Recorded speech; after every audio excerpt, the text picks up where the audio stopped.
video will be quite a bit different from my usual videos. Typically, I give you mostly facts, peppered with a little bit of personal opinion. But today, I'm speaking to you from the heart.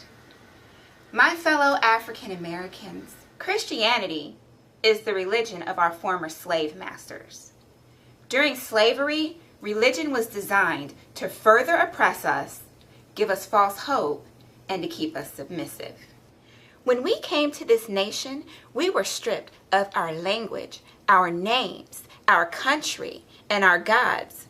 Our ancestors didn't worship Jesus Christ. Anything that held meaning to us was taken, because without roots, you're just floating around, able to be carried along by the wind.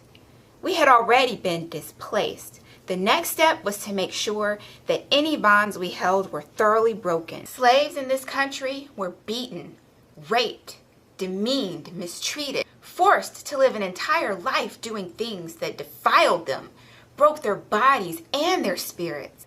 Their children were sold right from under them, entire families ripped apart.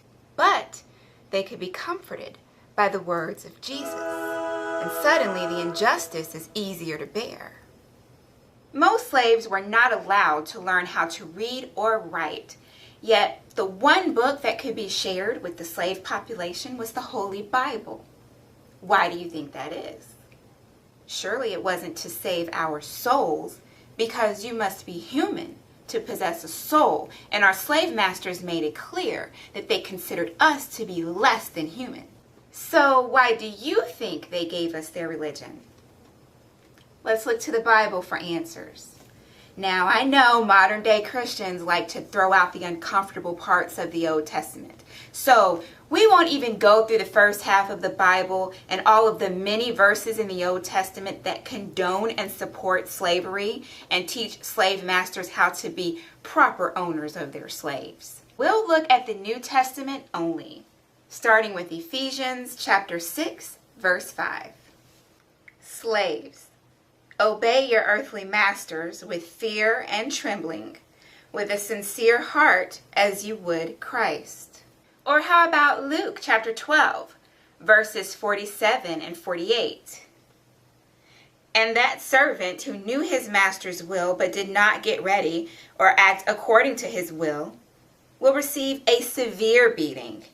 But the one who did not know and did what deserved a beating will receive a light beating. And my personal favorite, 1 Timothy chapter 6, verses 1 and 2. Let all who are under a yoke as slaves regard their own masters as worthy of all honor, so that the name of God and the teaching may not be reviled. Those who have believing masters must not be disrespectful on the ground that they are brothers. Rather, they must serve all the better, since those who benefit by their good service are believers and beloved. This is your Bible. These are the words of your God. Do you agree with it?